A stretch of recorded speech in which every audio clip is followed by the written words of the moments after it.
All right, thank you everyone for coming to our Final Fantasy XIV panel today for the Anext 2021 virtual convention. This is our sixth year hosting this panel at Anext. But this year we're going to be doing a slightly experimental format, something we haven't done before, where we're just going to have a few topics that we're going to have a roundtable discussion about. There's going to be no Q&A session for those who are familiar with our prior panels. But before we get started, one of the members here, Vieira, will be talking about something that we haven't done before. Okay, everybody. So as my colleague has stated, this is going to be a different format than you're used to seeing for our panels, as this is our attempt or our precursor to doing a possible podcast in the future. So this is kind of an idea of what would happen if we continue on doing it, but we need your help. Let us know if you want to see a podcast that's like this in a longer format. It will be available on YouTube and on your normal podcasting sites like Spotify, etc. You can find us on YouTube. We have created a channel, the Den of Scions. So go to YouTube, search up Den of Scions. At the actual release of this video from Anext 2021, it will go live on that YouTube channel as well. So please give us a thumbs up, share it if you like it. Let us know that you have interest by doing so. You can even leave a comment in the video to let us know that you want to see more of this content. And we will possibly go forward and continue making podcasts for this or vodcasts in the future. So just remember, search us on YouTube, the Den of Scions, and let us know what you guys think. So other than that, we're going to get started.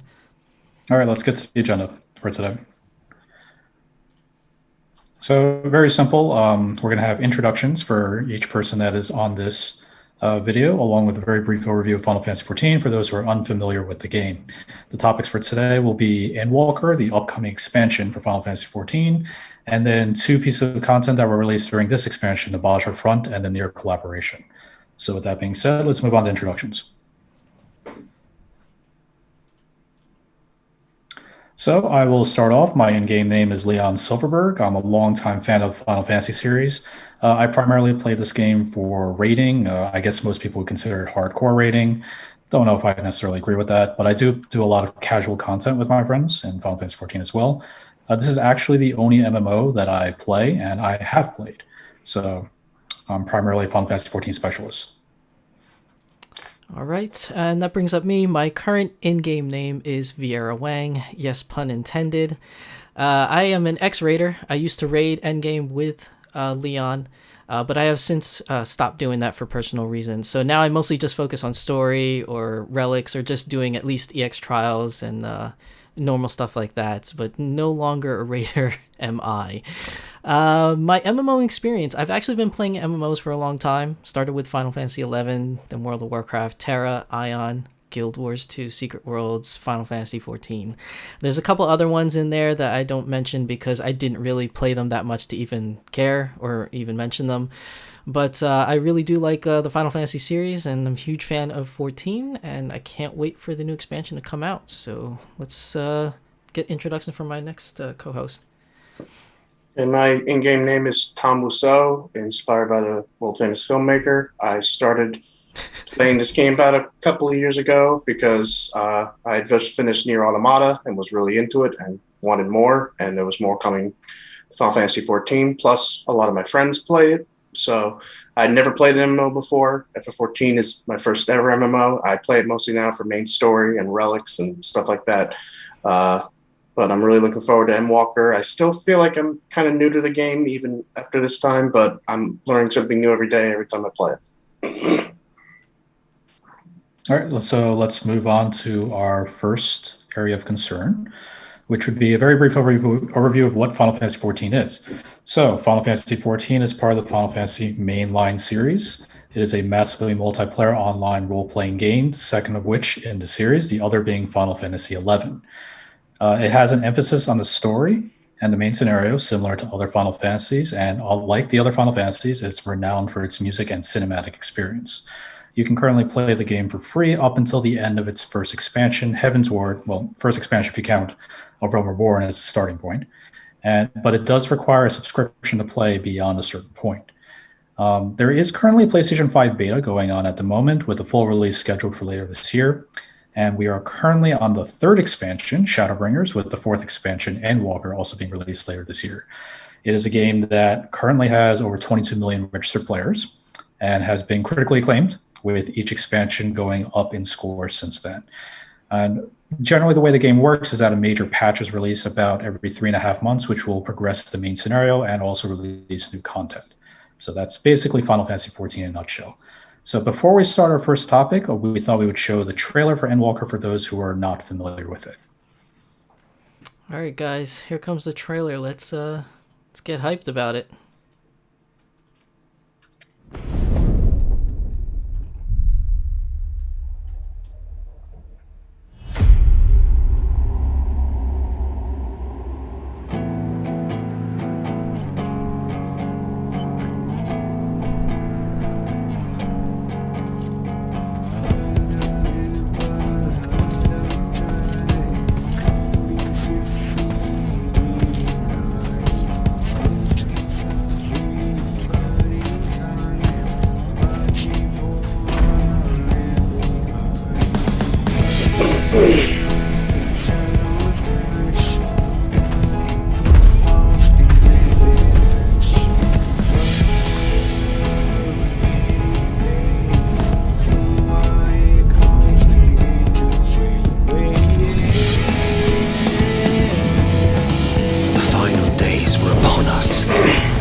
Myself, you know. And I've had enough of this rabble. Come on!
With that trailer now finished, that brings us into our first topic, which is the upcoming expansion, Endwalker.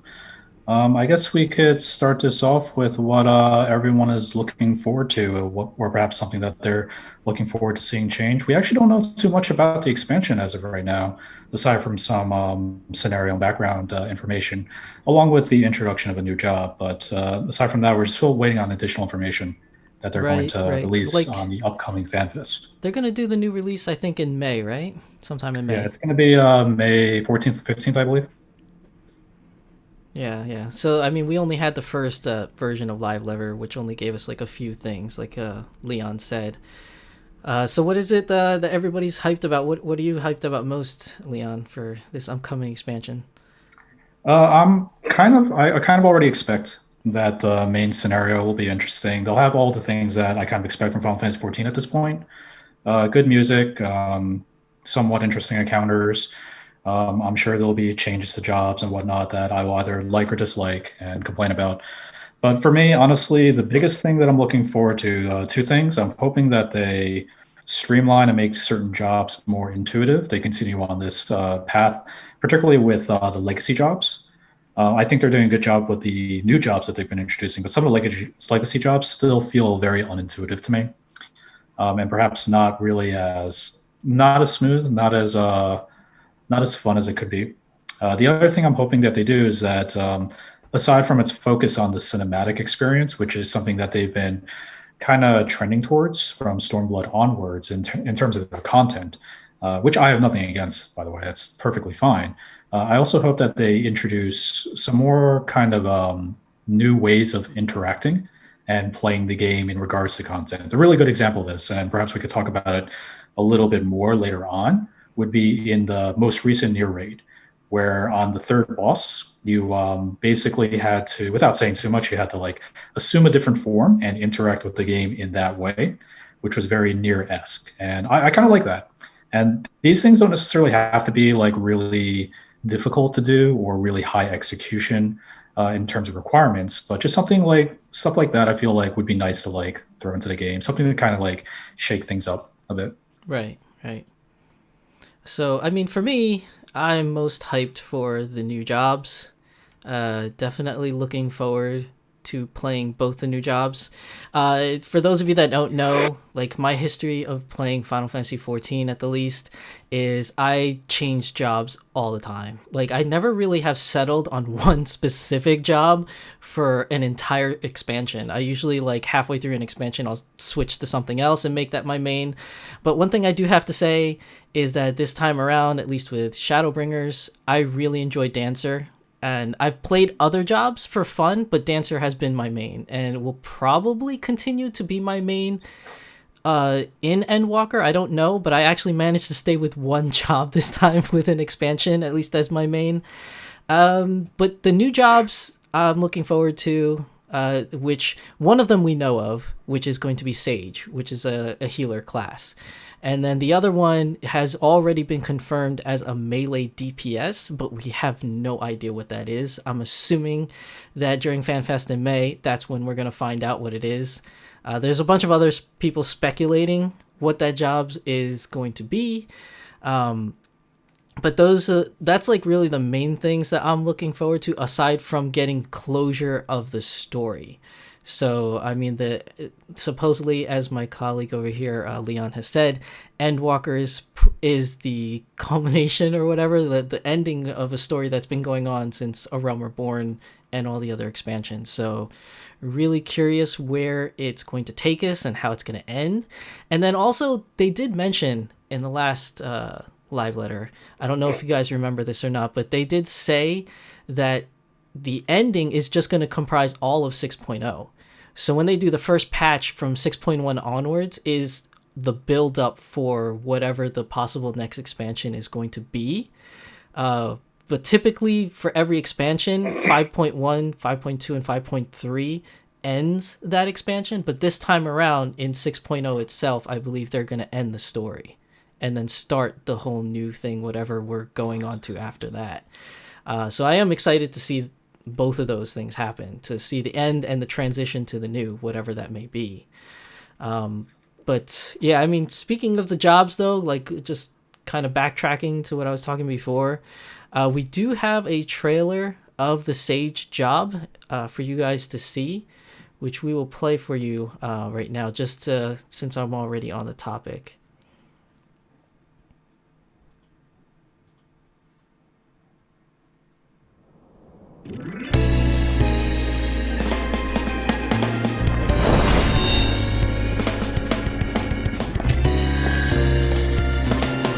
I think this looks really, really cool. It definitely has certain vibes to it.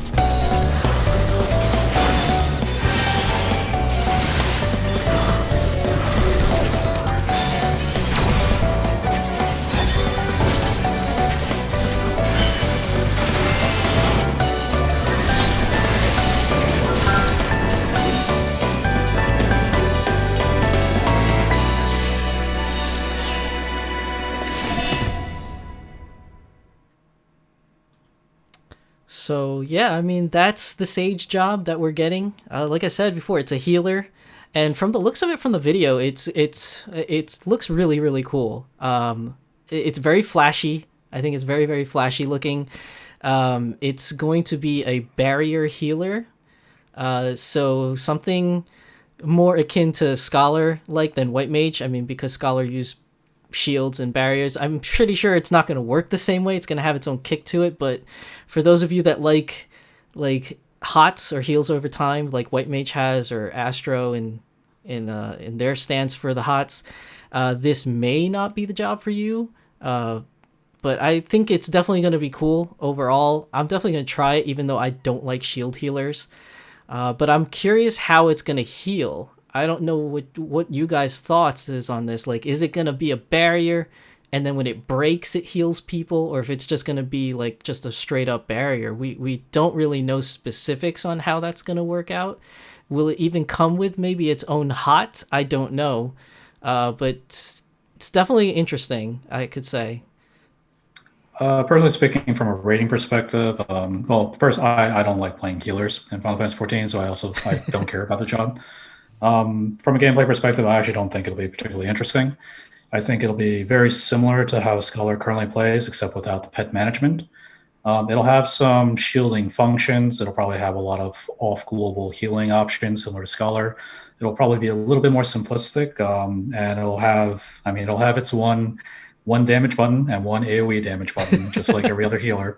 So I honestly don't think it's as interesting as people think it will be, but we'll see what happens. You don't think that the what do they call them, the newliths, those little things that come out, you don't think it's gonna act like a possible pet control maybe? No. I mean, it could. I mean, they could. It doesn't mean that they have to, but it's a possibility. Pet control is one of the things that I think is really awkward and clunky at the moment in Final Fantasy 14. If anything, I see Square Enix trying to move away from that. I mean, I can understand your point on that. Yeah. Yeah, I don't think that it's going to be pet controlled at all. But yeah, that's Sage. Now, the other one that they mentioned is confirmed as a melee DPS, but that's about it. That's about it. Like, I know people were asking for a new caster, and it kind of makes sense to have a new caster, I guess, but we are actually getting another melee, even though the melee field is pretty crowded at the moment. Now, there's people out there that are... I'm not a big fan of why they supposedly claim that we're getting a new melee. Yeah. I'm also not really a big melee fan in general in Final Fantasy 14, but I'm interested in seeing what it is and how it plays. I'm sure. Too. Yeah, I've only really played Red Mage, so I wanted to try something new eventually, and maybe I'll try this because I always felt like there was ways to improve my Red Mage. I could get better, but I'm starting to get pretty good now, so I'm thinking I could try another job, and maybe I'll try this new one when it comes out to see what it's like to try a job right when it is like shows up in game. That's true. That's true. Now, there's a lot of speculation going on what the job might be. Like, people are saying that it's going to be a scythe wielder because of Yoshi P's t-shirt with a Grim Reaper with a scythe. Some people say from the Endwalker trailer that it's a scythe user because the scene where you see the chair and you're closing in on the chair, they say they see a scythe kind of hanging out the edge of the chair. But, I mean, if it's a scythe wielder, cool. I mean, it's definitely a weapon that's been in Final Fantasy before. I was kind of hoping, like, I heard some rumors about possibly a whip. I think that would be awesome, even though I know they're not going to do it. But some possibilities I know people have been talking about is the class could be a form of Geomancer or maybe Reaper or Fell Knight. Some people even say Beastmaster. I think Beastmaster is not even going to be a thing. It's probably, if anything, if they put Beastmaster in, it's going to be a limited job like Blue Mage. But I mean, what do you guys think? Like, what do you guys think that this new melee job might be? You guys have any thoughts? Is there any like famous jobs from past games that haven't been, since I haven't played from the beginning? I know like there were jobs I was asked one time that became other jobs. Like, because I was asking was thief ever in this game, and it was rogue basically. Is there any like really famous job from like past Final Fantasy games they haven't put in yet that it could be? No. Okay. First of all, I will say that I'm going to remember that comment you made, Tom, about you thinking that you were getting pretty good at this game. I'm going to have to hold you to that standard. Okay. Going onwards, it's a very interesting comment. I personally don't really care, to be honest, about this job because it's probably going to function like a lot of the other melee jobs. They all generally function the same with their own individual quirks. All I hope is that the job, regardless of what it ends up being, is interesting, fun to play, and looks flashy. And hopefully, they expand the glamour options a little bit for the maiming armor sets, so everything does not look very dragoonish. Basically, very Oh, interesting to that's see. right. That's right. They did say that it's going to share the Dragoon set. And that's So supposedly the reason why we're getting another melee. Yeah, yeah, because Dragoon, I think it's what is it? Dragoon and Ninja are the only ones that have its own sets to that themselves. is correct. Although, So and in A Realm Reborn, Ninja did share it with Monk. oh yeah, that's true. But that has since changed. But Yep. I think it's been confirmed that it will share the Dragoon set. So maybe, like you said, it's gonna have like a variation of what the set looks like, so that whatever this class is doesn't look like a Dragoon when it comes into the field. So we'll just have to wait and see on that. But I'm definitely super hyped about the two new classes. It's definitely one of my main things that I'm hyped for, other than story. Tom, is there anything that you're looking forward to? Anything that you're interested in for the upcoming expansion? Well, I'm looking forward to where the story goes. Is this the first time you've had in Because I haven't played most of the previous expansions. Have they ever taken your character to the moon before? Because that's what she's like in the trailer. I'm looking forward to where they go with that. Past Final Fantasy games have used the moon before as a big thing where your character goes, so I want to see what happens with that. And the music, I'm sure will be great as it always is. And that new content they talked about, Pandemonium, I don't think they've given much info on that, right? Other than that it's a new raid basically. But I'm interested to see what that's like. It's Pandemonium supposedly is going to be our version of the endgame raid of Eden right now. Okay. So it's going to be like their 8-man version raid. Although, on to just do a little tangent off of that, since you already talked about the raid, they did say also that the Alliance 24-man raid coming out in this expansion is not going to be a collaboration or an introduction from another Final Fantasy series. It's supposed to be an all-original FF14 Alliance raid. So that's also another cool thing to look forward to.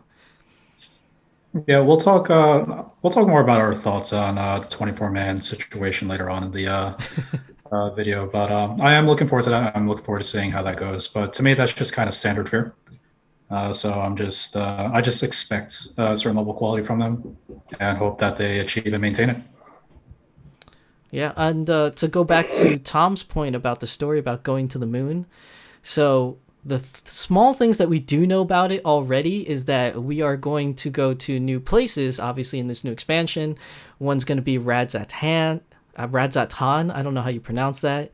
We're also going to be going to Thavnir. We're going to be going to Garlemald, which is really cool. And we're going to the moon, like Tom said. So, I mean, there's a lot of different places that we're going to be going to. And I'm really hyped to see those areas. I mean, if you go to the Final Fantasy website, they do have some, like, what do you call those things? Those storyboard looking ones, concept arts of what these areas may look like, and it's pretty hyped. I'm pretty excited to see those areas as well. I think going to Thavnir will be interesting because they've talked about Thavnir a lot since Realm Reborn. But I'm also kind of curious about Garlemald, but I don't think it'll be what I imagined it to be because it's currently in a very interesting state of affairs at the moment. Yeah. But I am interested in seeing Thavnir. Also, I mean, I don't know if you guys, well, I know you guys probably don't care too much about this, but another thing that's coming out in this expansion is we're going to have a new housing area. So we're going to have the Ishgard restorations area now that people can get housing. I know a lot of people are hyped for new housing, but that's going to be a war for people to get. Like, I know people are going to go crazy to get that. But another thing, because it kind of segues into the housing, is that they said they're going to have a new thing called an island sanctuary. Now, I don't know if that's going to be like the same way that you need to get a plot like you do with with housing, or if everyone's going to have the ability to have an island sanctuary. But it looks like it's basically Animal Crossings in Final Fantasy. Like, you can have like a island and I guess build a house and grow crops and have your minions and your chocobos roaming free. I don't know what else you can do with it other than that, but that's just something that if you people like doing something other than like raiding content or dungeons or things like that, this might be a new place for you to look into and maybe letting your creative side take over. Yeah, But I do don't you really guys have have any comments thoughts on on it. those And areas? aside from that, I'm probably not going to be doing it. Yeah, I don't know much about housing. I haven't. Oh, actually, I mean, Leon, you cut out. I couldn't hear you for a second there. Oh, I'm sorry. I just said like I don't really know Yeah, we much lost about it your aside from the audio fact feed. that I'm probably not going to do it. I'm not really a big fan of like Animal Crossing type of games. Hey, Tom, can you I still hear me? kind of Yes, I can hear you. Okay, I think I lost both of your audio feeds now.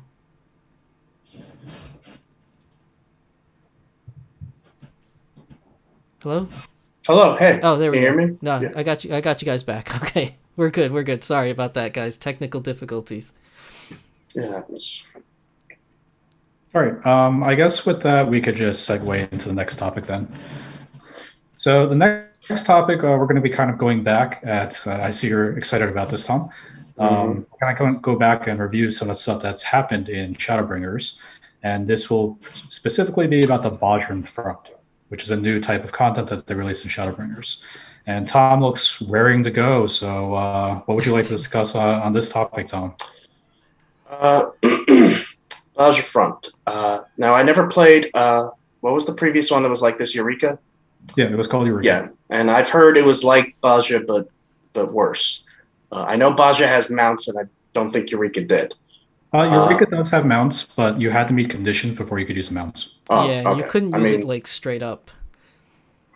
Luckily, Baja had them from the very beginning. Baja was fun for me if you did it in spurts and took breaks from it for a while. It had, and I think at least you guys probably agree with me, that it has issues that can be fixed. But the big one for me was accessibility to Castrum. I think what they should have done is the first time you want to clear Castrum, you could get into it whenever you want. And then after it's cleared the first time, if you want to play it again, then you have to wait in the Southern Front. If they really want to have that thing where you can't just go into Castrum, then have it wait after you've cleared it the first time. Only because you couldn't further the story until you cleared Castrum once. So sometimes we'd play it and fail, and then we'd have to wait an hour to try it again, or just sit in the Southern Front and just keep seeing the chat. Hey, time on Castrum. Everyone that jumps in. Anyone know when Castrum pops? I think the first time they should have let you just play whenever you want. Like you're I don't saying, know what like you guys thought of some that one was. You're but saying like more like a duty finder thing, where you just register for it at least the first time and get your at least the clear. first time. If they really want to have this thing where it's timed when it happens, then I think at least the first time you should be able to get into it whenever you want. Yeah, so in regards to Castrum, I will say that I actually like the instance of Castrum. I like. Oh yeah, I did too. Yeah. And at least initially for me, this has since changed, but at least initially for me, there was a lot of communication and a lot of coordination within Castrum between the players. Something that unfortunately doesn't really exist in this game, despite it being supposedly a massively multiplayer online game. And I really enjoyed that. I enjoyed the larger group of people that went in there. But that being said, I do agree with you, Tom. I do think that, especially for those who are trying to clear Castrum in order to progress the story, it is kind of annoying to get in there. And before they made adjustments, there was really no incentive for people who had already cleared Castrum to go back into Castrum to help the less experienced players or those who came into Castrum and Baja a little bit later than other people, which I didn't think was a particularly great system. Right. They were also very unforgiving with the amount of time that they give you in order to actually clear Castrum. Yeah. Like you could basically only get like maybe 2, maybe 3 good pulls per boss fight before you basically failed, and you had no real choice but to attempt to try it again. So, although in a way that made that interesting too, because then you had to be quick about it as well. I mean, it sucked. But it's like more like a double-edged sword, I guess. Yeah. So what they ended up doing with Delabrum, which came after Castrum, I liked better in the regard that it was definitely more accessible. It was much easier to get into. But the general design of Castrum, when you're actually playing it, I didn't really mind it. I Yeah, actually very had a good fun. time. I I thought actually it was thought that different. was a highlight. That was a highlight of the Bajram front for me, to be honest. Right. Yeah, I agree. And for those of you that are not familiar or didn't spend too much time in the Bajra front, one of the reasons why it was created was for its own thing, but also it's a way of getting your relic weapons. So for those of you that are interested in relic weapons, it does start in the Bajra front. Now, my gripes with Castrum is this. I enjoyed Castrum. I didn't enjoy the Bajra front. Just running around, just doing fates. I didn't enjoy that at all. I didn't like it. But the Castrum, I did like. I enjoyed playing in the Castrum. In the beginning, it was hard because people didn't know what they were doing. But afterwards, it got easier. Like Leon said, they made incentives where now you can get more items, more metal, and experience from doing Castrum. So now everybody comes back. Because before, it was like whoever cleared it never went back. So it was hard for first timers to clear it. So I thought that was really dumb about Castrum. And another thing I thought was dumb about Castrum is that before they even made the change, they told you that this time around when you do your relic weapon, you have a choice. You can do it in the new area or you can do it outside the new area. You just have to go to the new area to start it. But you can do other ways of doing your relic outside. And then like after you're already invested in doing the relic, like you already progressed, I think, 6 stages into the relic. And then when the new step came out for I think the item level 510, they were like, hey, guess what? If you want to complete the relic, you got to beat Castrum Lacus Latori in order to do it. And for those people, myself included, that played Bajra Front with these guys because I wanted to have fun playing with them. But other than that, I never went into Bajra Front. My rank was low. And I couldn't continue with the relic because I was stuck with not having to do Castrum. Because you no longer can continue the relic outside of Bajra. You had to do Castrum. And then when I finally got up the nerve to do my ranks, to get into Castrum, all the people that did it already have cleared it, so there's not really much people left to do it. So it was hard to even get Castrum going. It was I remember when I was trying to do it, we didn't even have a full 40, was it 40 people or 48 people? We had teams of 20 or 28 going in there. It was really hard to clear Castrum at that point. And that's one thing I didn't like about Castrum. But other than that, the dungeon itself was actually quite fun. I really enjoyed the mechanics that were in the dungeon. I like the thing where you get to save the prisoners. And I like how you actually split your team up on the last boss and have a separate team that goes up to fight the pseudo main boss instead of fighting the bird. You would have to go up there and do that. So, I mean, overall Castrum. And the first boss you split up too. Oh yeah, and the first boss you split up. You had an upstairs and downstairs. I thought that was interesting, and I actually really enjoyed it just as well as everybody else. But Delabrum, I have different thoughts on. I don't know if you guys want to move on to Delabrum. I know Leon has mentioned a little bit of it, but I also have thoughts on Delabrum, where I believe that Delabrum was a lot of fun as well. I enjoyed the fight, especially if you have access to rank 15 lost actions. The fight was even more fun, just weaving in those extra actions in there to make your damage go up. I like and I dislike the fact that you don't know what you're going to get in your party. I mean, you can have a tank and healers, or you can have all DPS or all tanks in your party. I think that part of it was kind of, it loses its appeal, but it's kind of fun in the beginning where it's just oh, I don't know what I'm going to get. How are we going to organize our team if we don't have this or if we have this? But the biggest gripe about Delabrum that I have is the fact that in Delabrum is that if you have a tank in there and a healer, let's say you get a regular party, you get a tank and healer. A fun thing that I noticed in our runs when we do it is that sometimes the tank does not want to tank. They don't want to tank, and sometimes the healers don't want to heal. They want to use profane potions, which lowers the healing but ups their damage. So then you have tanks dying because the healers are not healing them, so they don't want to tank anymore. They turn off their tank stance. Or you have tanks trying to tank it, but the healers are not healing them because all they care about is DPSing. Now I know that doesn't happen all the time, but it does suck when that happens.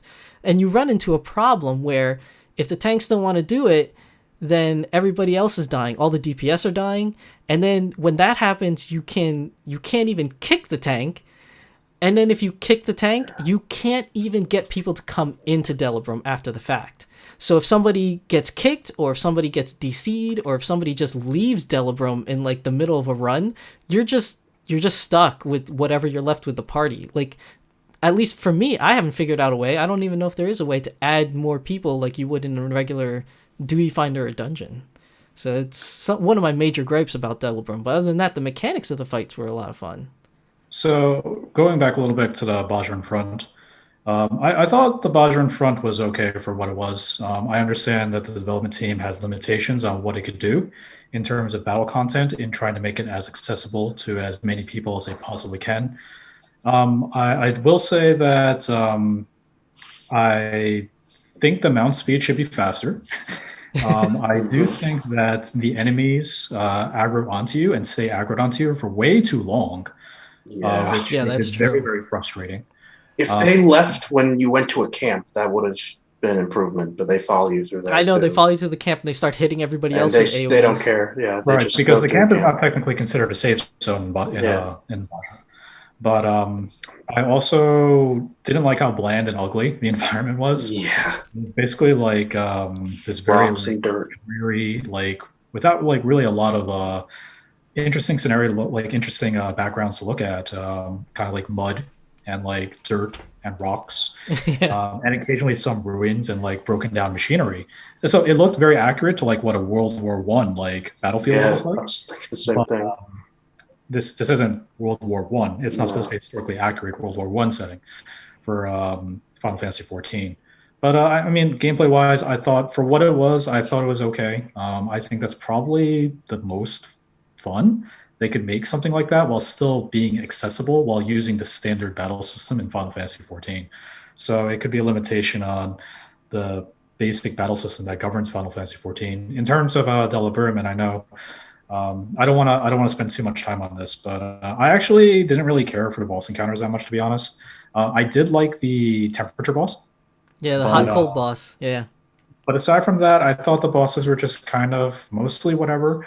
I did not like the fact that you could not kick people out of instance.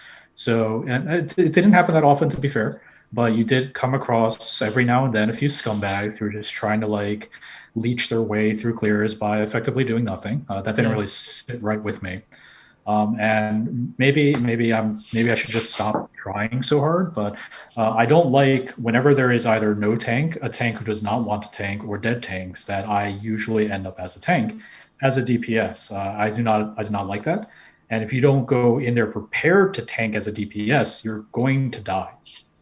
So that's not a particularly fun experience at least for myself. And also, the one thing I didn't like about Delibrum was I really felt like they didn't need to have the traps. I didn't like this. They were just annoying.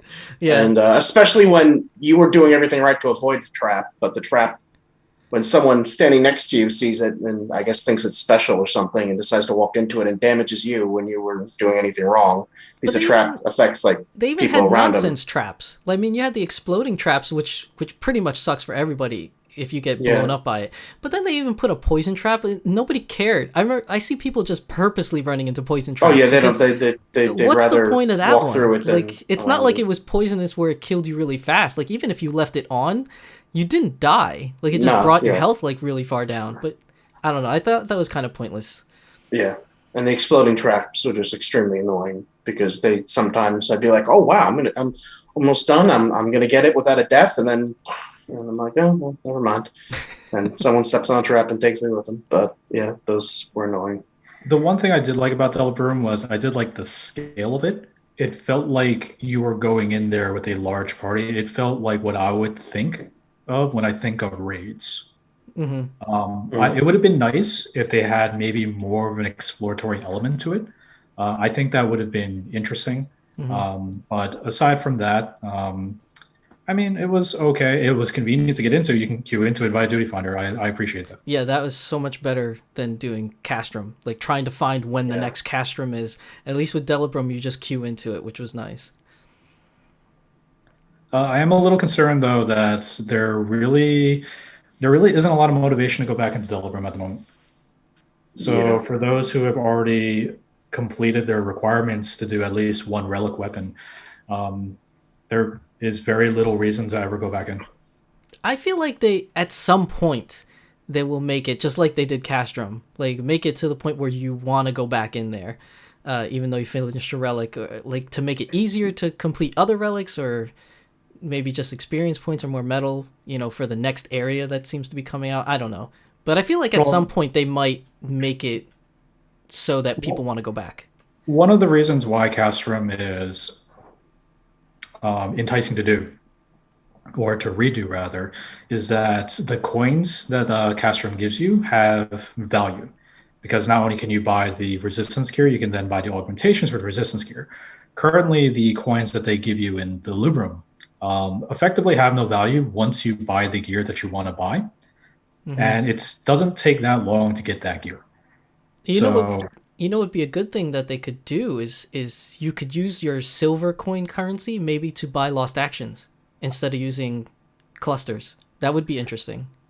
That is a different topic I could probably talk about for a very long period of time. I feel like the essences should have been more easily accessible. Like, people should have been looking at them as disposable supplies that you freely use in order to not only improve your own personal experience, but to improve the experience of everyone else. But with how you do get the essences, and it's relative scarcity if you're not farming things like clusters or the essences themselves, it puts you into a situation where you tend to, it kind of like encourages a hoarding mentality, where you feel a lot more reluctant on using them when you shouldn't. Right. You should be burning these every time you go in there. That brings up another thing, like the people that go in, not all people use essences, and it's either because they choose not to because they're hoarding them, or because, like you said, it's not easily accessible if you don't do cluster farming, or if you don't do fates or critical engagements to possibly get clusters to get drops for these things. Right, and technically speaking, yes, you can buy them off the market board, but then you're relying on RNG because you can't buy the essences directly. Right. You have to buy an item that gives you a percentile chance of getting what you actually want to get out of it. And it can get fairly expensive if you're trying to like stockpile a decent amount of essences. Mm-hmm. With that being said, though, does anyone else have any other things that they want to talk about regarding Delibrum or Bajra in general? The only thing with Bajra is it's more fun if you're with other people. I feel like if you're with friends, and if you're doing it by yourself, I feel like I only tried it by myself a couple of times, and I feel like it can get repetitive and just boring. But if you're with friends, I feel like it could keep it entertaining. But I agree with that. I think for one thing, it's a lot safer to go in there with friends, especially definitely playing multiple jobs. For example, at least one of them having the ability to heal, even if they're not necessarily a healer themselves. Right. And I do think it does make the kind of mindless grind a little bit more tolerable. That's the one thing I will say about Eureka. Eureka, I thought, was not particularly entertaining, doing it individually as a solo player, but it was tolerable if you did it with your friends or with other people.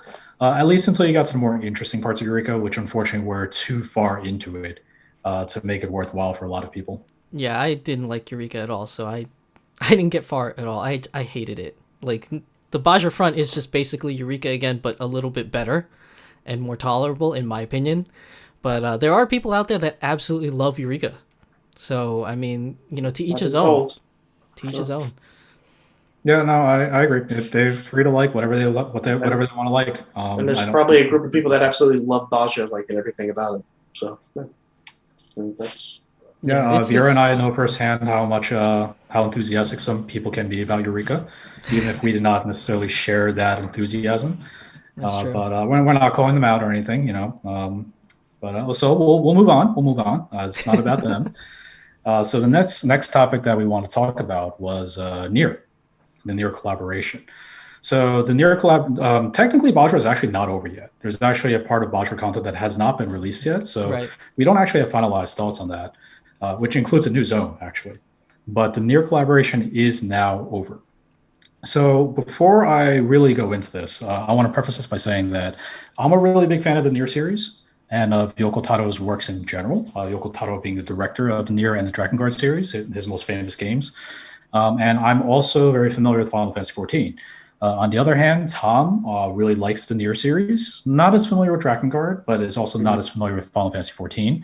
And Vieira is not really as familiar with Nier, but is familiar with Final Fantasy XIV. So I think we have three different perspectives here, which can make for a potentially interesting conversation because we would look at things in potentially a completely different way in terms of what we value and what we thought was interesting. One of the things I will say I want to talk about, and I'm actually very curious what you two think about this, is what did you guys think about in regards to the story of the 24-man instance? Now, technically speaking, the story is not actually over. It is somewhat continuing in its weekly quests at the moment, but it is, I would say, probably like 95% over at this point. So we can come to like some conclusions regarding it. In particular, I'm most interested in hearing what Vieira has to say about this because he doesn't have a background in Yoko Taro's games. But I'm also kind of curious about what Tom has to say about this. So I guess we could start with Tom. Okay. Well, as I said before, I played Automata, really wanted to play it for 14 because I wanted more content. To that point, I also bought the original Nier on Xbox 360. In America, it was called, the version we got was Replicant. And Gestalt. We got Gestalt. Japan got Replicant. I think here they just called it Nier, but I played through that game, and this series, the story in these games is a very Yoko Taro-ish story. Now, there are a lot of unanswered questions, and it's looking like they'll remain unanswered, mostly like how these characters are even really here from Automata, if it is canon, like he says it is. But I think I'm okay with that, because I feel like any answer he might give a lot of people might find like disappointing. So to kind of leave it as a mystery is okay. I really liked the raids because I've played through them a lot of times because you have to keep collecting these tokens, and I never get bored of them. I know Copy Factory or Puppet's Bunker. I find them still so enjoyable. The music, visually, it's amazing, and all the callbacks.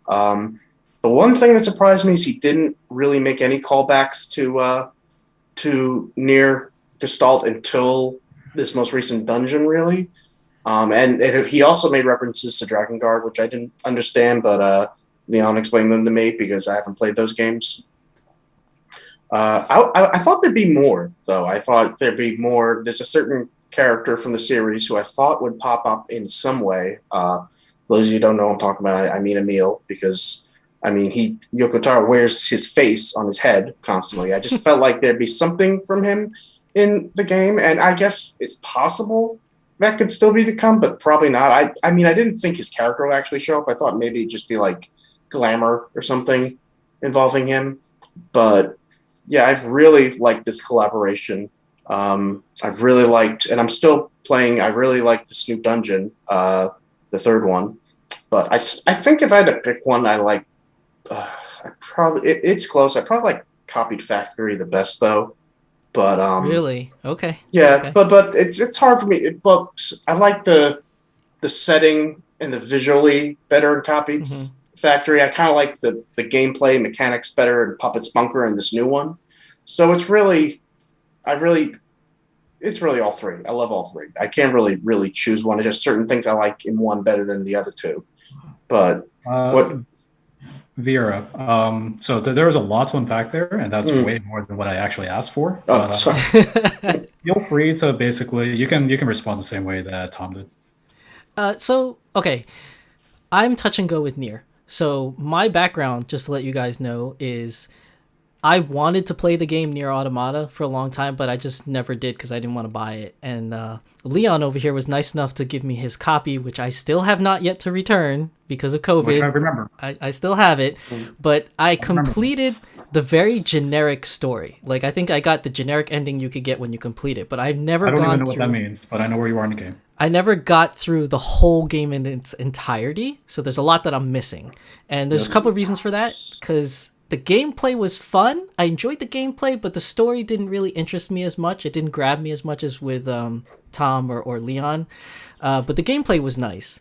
So going into Nier in Final Fantasy, I didn't know what to expect. So I'll break it down by story and by dungeons. So first, the dungeons. I actually did like the dungeons. I liked all 3 of them. They were fun to play. I liked the environments. I liked the bosses. They were a lot of fun. Copied Factory. I liked Engels. Engels was fun. Puppet's Bunker. I liked all the fights. I just didn't like the last one as much. But most of the fights were pretty good with Puppet's Bunker. I liked the third one the most with Puppets. And then with the last one for Tower Breach, I think that's my favorite out of the 3 of them. I really enjoyed Tower's Breach. I liked the mechanics that are in it. I liked the little thing in the third boss with the Red Queen where you could change your character into something else in order to do the dungeon or the boss. And I like the last boss, even though I still died to the last boss. The mechanics are just fun. I like the visuals of the mechanics. So everything about the dungeon itself, I enjoyed and I liked about it. But story-wise, it still wasn't there for me. It wasn't there for me for Automata the game. I don't like the story in Final Fantasy XIV. They try to make it interact with the world, where how whatever happens with the Nier thing affects the dwarves, how it kind of destroyed their city. They kind of moved on. They put another place in Lakeland.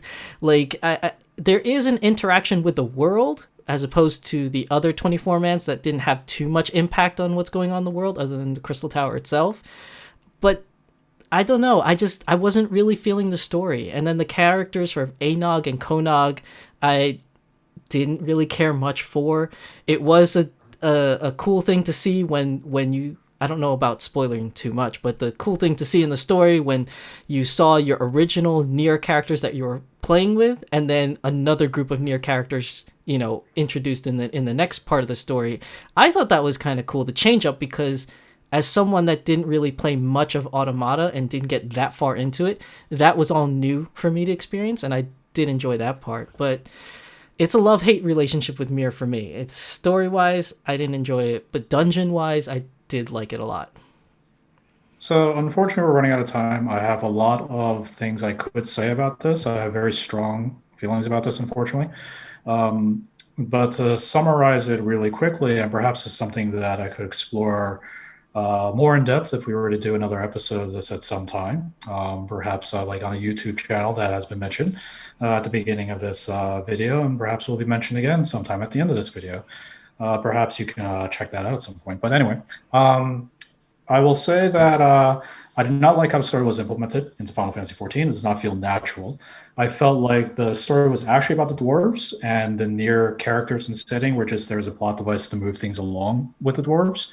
I did not necessarily like that, because the Nier setting and the characters basically had nothing to do with the game. You could have still told a story about the dwarves without any of that, and it would have been mostly the same. I didn't like how they basically used Nier as kind of purely a fan service, to be honest, where it didn't really add anything to Final Fantasy XIV, didn't really add anything to the dwarves' story.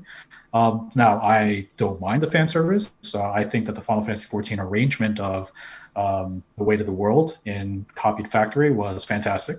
And the Final Fantasy XIV arrangements of Kane's theme, and I forgot what the one in Puppet's Bunker was, but I thought they were all really good.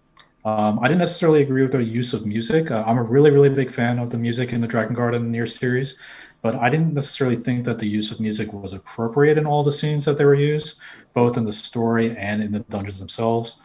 I actually have the opposite opinion of Tom. I actually think mechanically the third was the most interesting to me, and it felt most like the Nier games. It felt like they actually tried to incorporate Nier into Final Fantasy XIV in a way that was both engaging and fun, but also was respectful to its source. Whereas in the first two ones, the Copied Factory and Puppet's Bunker, I felt like it was just a Final Fantasy XIV instance with Nier skins on top of it. That's what it felt like to me, at least for most of the fights. Not necessarily all of the fights, but for most of the fights, which didn't quite sit well with me, especially with the fantastic job I thought they did with Ivalice prior to this in Stormblood. Yeah, that's pretty much. I also thought if they were going to shamelessly plug Near Replicant, they could have done a better job of that as well, especially with the recent release of Near Replicant, well, re-release rather, on current generation systems, which if you guys have not tried it out and you want to see how the world of Nier came to be, like, it's a great place to start. I recommend it. It also makes certain parts of Automata make more sense if you play through Replicant.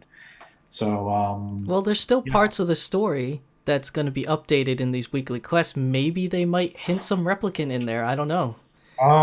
There are, but it actually sounds more like it would be Drakengard related to me than it would be Nier related. I see.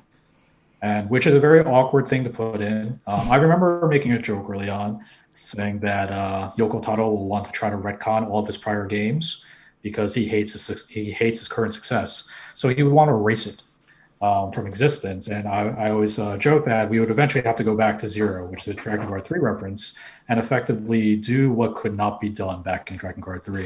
That almost actually kind of happened, which I thought was really funny. And that's another thing. I feel like Yoko Taro, unfortunately, it felt like he was restrained, both from a storytelling point of view and from a gameplay mechanics point of view. Oh, he definitely was. What he actually wanted to do versus what was actually shown to us, which is extremely unfortunate because Yoko Taro, in my opinion, is at his best when he's fully unleashed. Those are just my thoughts. And unfortunately, we can't go any more in depth about it because we have to start wrapping things up. So, Vieira is going to talk a little bit more about something before we wrap up. So like I said earlier in the podcast, earlier in this panel, is that in the beginning, this panel itself is a precursor to a possible podcast that we would be doing. We really need your guys' help, the audience, to let us know if you want to see more content like this. We have so much more to say on these 3 topics alone that we just don't have enough time to do it in the time frame that Anext is giving us for a normal panel, which is 60 minutes. So, I mean, there's more to say. We have a lot of different topics in mind for the future. So let us know by visiting our YouTube channel. So we have a YouTube channel that we created solely for this. You go to YouTube, type in the search box the Den of Scions. It should come up as this video goes live, the same time it goes live on Anext. It will be on that page. So give us a thumbs up, share the video, put comments on there if if you thought it was great, if you want to see more, if you're interested to see more, let us know, because we do want to do this podcast, but right now we need some encouragement, people. Give us some encouragement. Let us know. Go to YouTube. Unfortunately, because we don't have any subscribers, it's a brand new channel, we can't create a custom link that we can just give you guys. If we were to put a link on the screen, it would just be a bunch of numbers and letters like spamming like 20 figures long. So the best way to find us is go to YouTube, search the Den of Scions. I'm going to have it here in our next page picture. Search us for the Den of Scions, and you'll be able to find this panel's video there. So just make sure you give it a thumbs up, you give it a like, you give it a share, leave a comment down below. Really let us know what you think, because we are excited for what this podcast can bring and the different things that we could talk about. We just want to hear from you guys if this is something you'd be really interested in listening to and seeing. So it will be available on the YouTube page, and we will start making it available also on podcasting at your normal podcast places, whether it's Spotify or iTunes or whatnot. But we have plans to do that for the future. So just let us know what you guys think. Again, go to YouTube, search the Den of Scions if you want to see more of this. All right, and with that, we should probably end the panel here. Thank you, everyone, for sitting through our Final Fantasy XIV panel for this year.